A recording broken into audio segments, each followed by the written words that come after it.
flick up your recliner chair, crack a beer and make yourself comfortable, because today we're going back to the late 1800s and we're going to speak on some Australian history. Get amongst.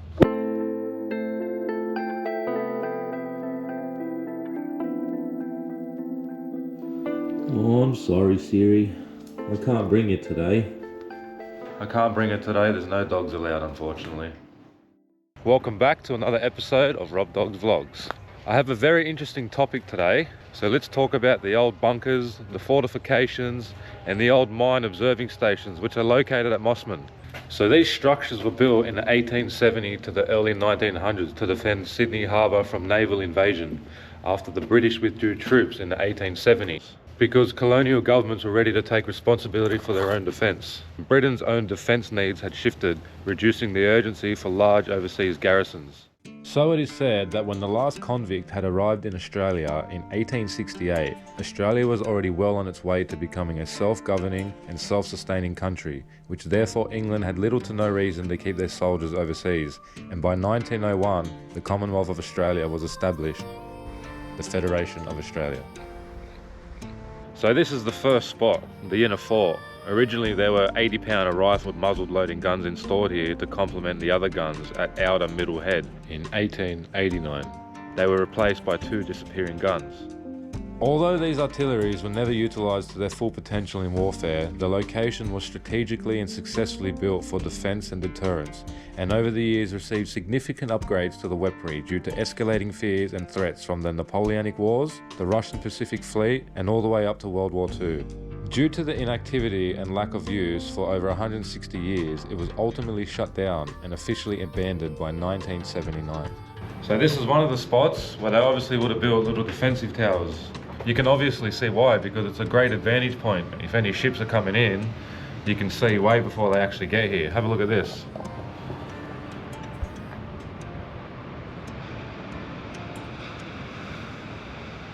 So we're going to go for a walk down the walking track, and I'm going to show you guys a few locations and a few good spots.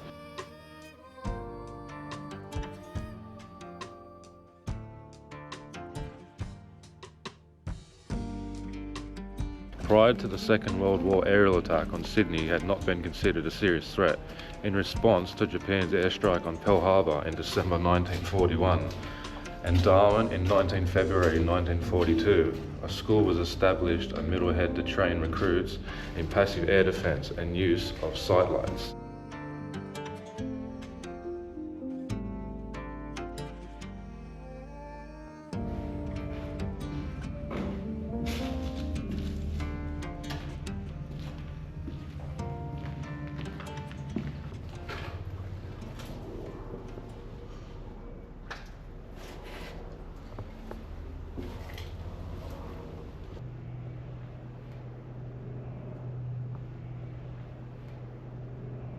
So this stairwell down here, it's all blocked off. It'd be very interesting to go down to see what you could see down there.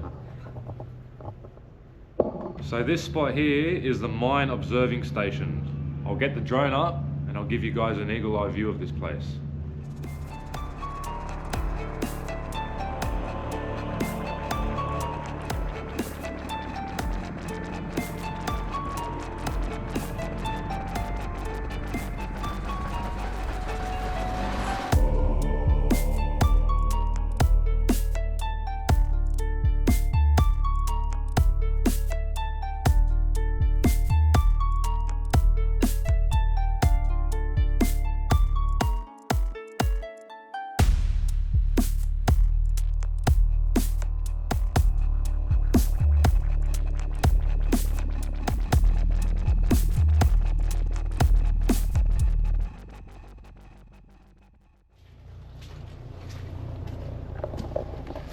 Alright, let's head to the next spot.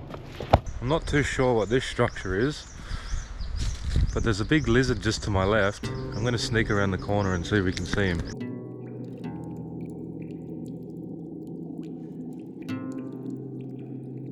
He's a big one. Look how big he is. He's going to jump.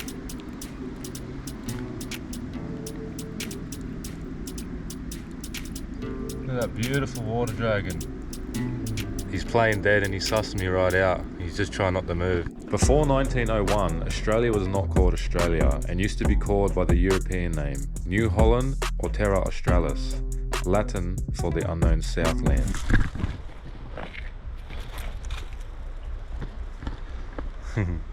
Got pretty close to him. So I'm assuming these old structures here are more old toilets going off these pipes. But I'm not 100% sure. It's alright buddy, I'm not going to hurt you. I'm just saying hello. How you going, mate? By the late 1800s, Australia experienced a gold rush which brought new economic growth and social change, including but not limited to increased migration and the end of convict transportation.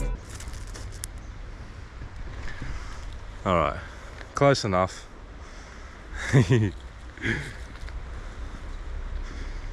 go find some more buildings. So this spot is the outer middle head. So the original 68-pound muzzle loading guns were installed here on the outer middle head battery were soon obsolete and replaced in 1882 with two monstrous 25-ton 10-inch rifled muzzle loading guns. They were used for protecting against the French ship called the Ocean, which was the state-of-the-art warship in 1805, and the Japanese ship, which is called the Yamato, which was a state-of-the-art warship in 1945. Under the middle head batteries are a network of tunnels. During the Malayan emergency, which was from 1948 to 1960, and the Vietnam War, which was from 1962 to 1975, Australian officers were trained in the former engine room.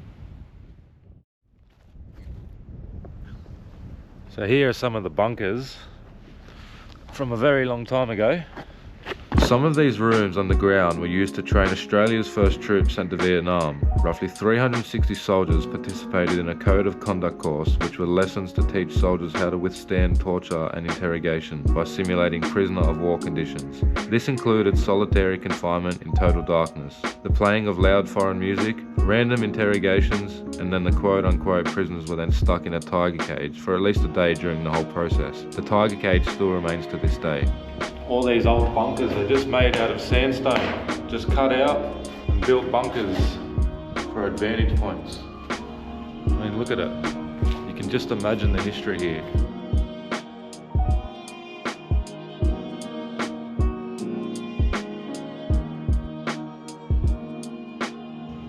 Let me free!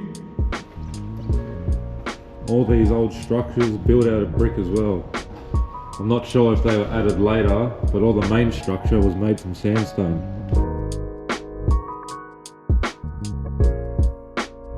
So up here was a 6-inch BL MK7 and it shot 6 rounds per minute and its range was 12.8 kilometers.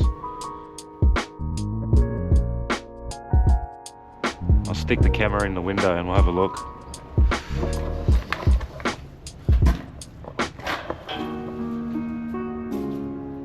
You can just picture what it looked like here back in the day.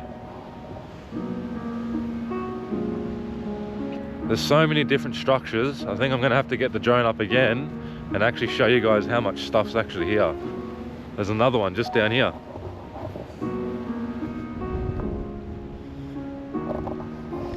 They would have had another weapon right here.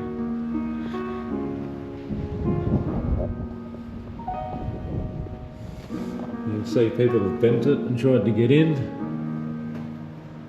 It'd be pretty cool to go in there and have a look. Down there is some sort of concrete and metal, some rubble for some sort of thing, which would have definitely had to do with something to do with this. But just to put away everything to the side, just put everything to the side for a moment on what I'm actually talking about and have a look at this beautiful view.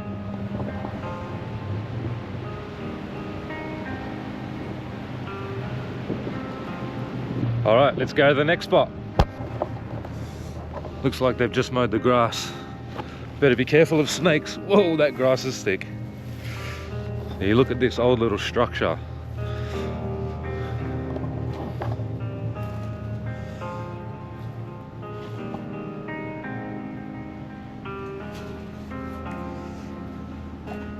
So you look at all structures like this, and now it doesn't really mean much.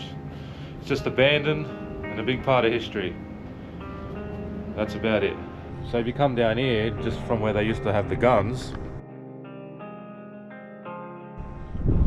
you could just imagine what it would have been like, you know, 200 years ago. And all the settlers came here from England. So it's too beautiful here. There's so much history and there's so much going on. So I'm going to give you guys another eagle eye view of this place. Like I said before, that these abandoned buildings are now just a part of history, but this particular site is very interesting because although it was set up for war, I can happily state that this place was abandoned for a good reason, and that is due to the minimal threat of an attack on this land from opposing countries, powers and ideologies. Unfortunately, a lot of Australia's history is inward and often violent, dark and extremely confronting. But looking at history through a modern lens can either romanticise or demonise what actually took place in historic events and locations, but I'm just here to appreciate and see what's left of all the history that has led up to this moment, where we can all now live in a safe and prosperous country, and that's why these old bunkers fascinate me. So I didn't even realise until I got the drone up, there's another whole set of bunkers right here. Do we jump? Let's jump.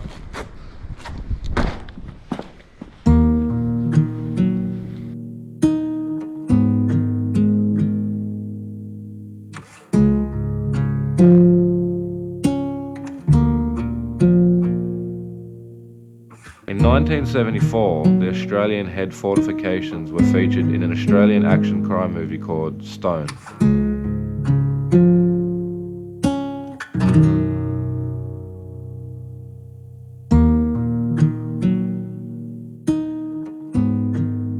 See this photo right here, it's members of the long course at the New South Wales School of Gunnery, removing a 68-pounder gun from Middlehead in 1891.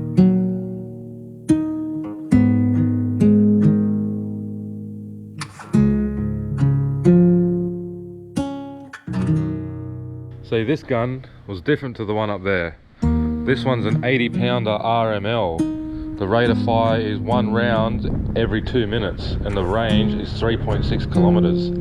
So you could imagine this one would shoot a lot further than the other one, but it would take a lot longer to load.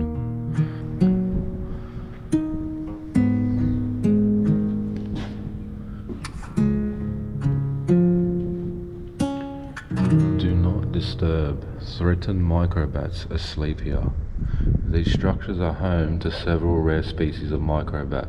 In winter they go into a form of hibernation called torpor. If disturbed, they may not survive. Please leave quietly. Okay.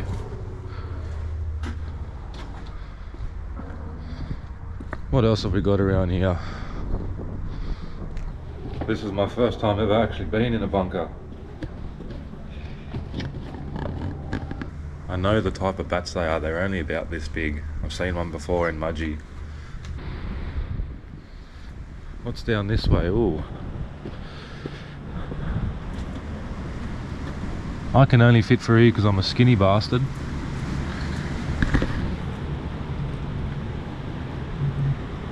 We've got to see what's at the end, right? Alright. Well, there's not much down here. I reckon that's where all the water runs off because it's in a lower spot. That way all the water can escape. That's my assumption anyway. Alright, let's go to the next spot.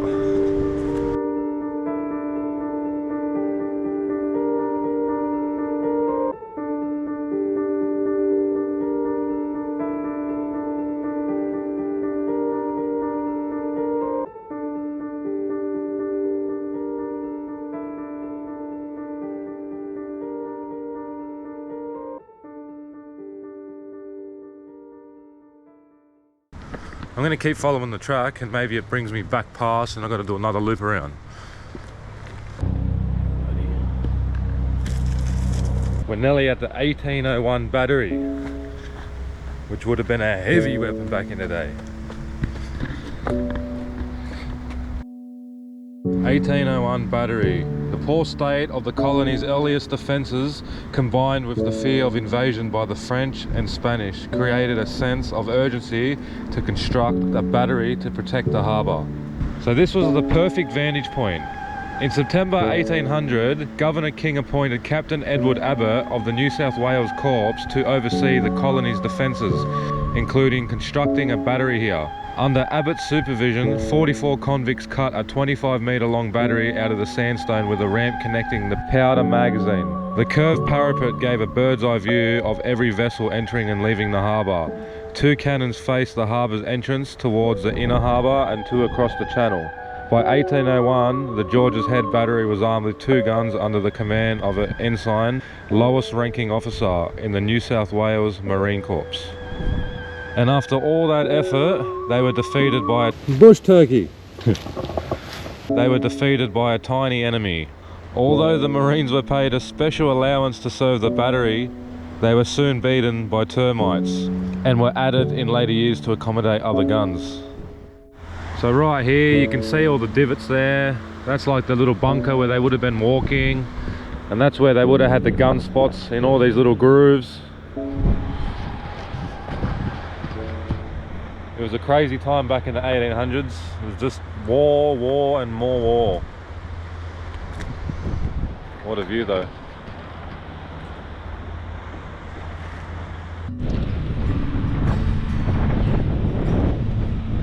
Can you see the lizard right there?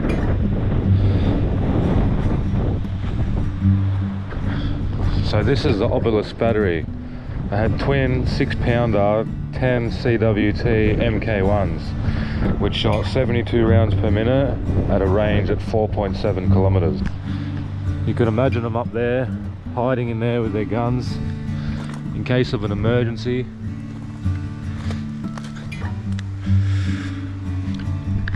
But unfortunately, you're not allowed to go inside. Unstable structures and unstable edges. They've blocked it off with a brick wall there. Maybe I should grab my hammer and bolster and have a gaze. See all the metal bits coming off. This spot here is called Obelisk Bay. See if I can get one more view from down here.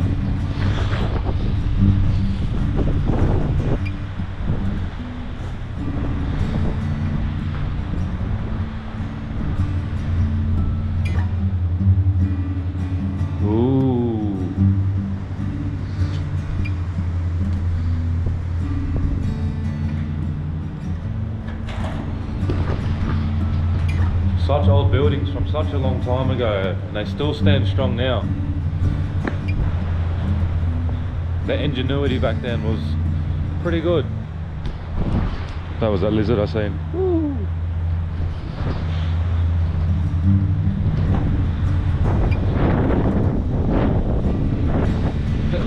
It's a good view down here. I just want to have a quick look, but I don't want to lose my hat at the same time.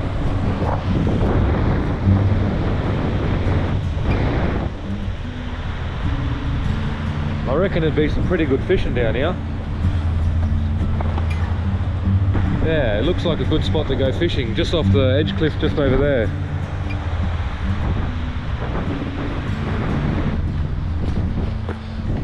I didn't even notice right here you have this pillar, which is next to that section.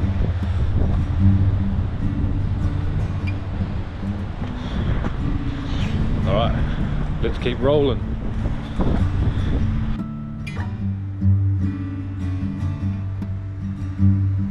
I am thinking of making this a long part series where I go to visit historic locations in Australia and discover and learn about what makes and made this country the best country in the world, in my opinion. So don't forget to like and subscribe for future videos like this and give me more reasons to explore this beautiful country. Kookaburra.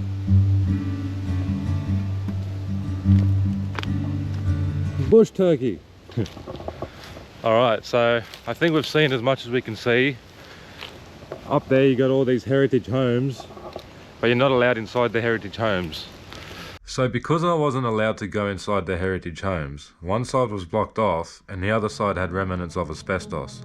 I'm spewing because since doing further research, I discovered some pretty cool things about the houses, like the fact that one former resident was a man with a big name, but a man that deserves full respect. Major General Sir William Throsby Bridges, the first commander of the Australian Imperial Forces and the commander of the Australian Forces at Gallipoli, who was unfortunately KIA by a sniper in Gallipoli. And also during World War II, it served as a Red Cross hospital and later the Australian Women's Army Service. I hope you guys have enjoyed this video as much as I've enjoyed making it. I'm learning a lot about the land I call home, and I'm really looking forward to what's to come and what places I will go to next. So like, subscribe, and grow with me. If you guys have got any ideas for me, for some good video ideas, let me know in the comment section and I'll get back to you. Hope you guys enjoyed this video. See you on the next one. Get amongst.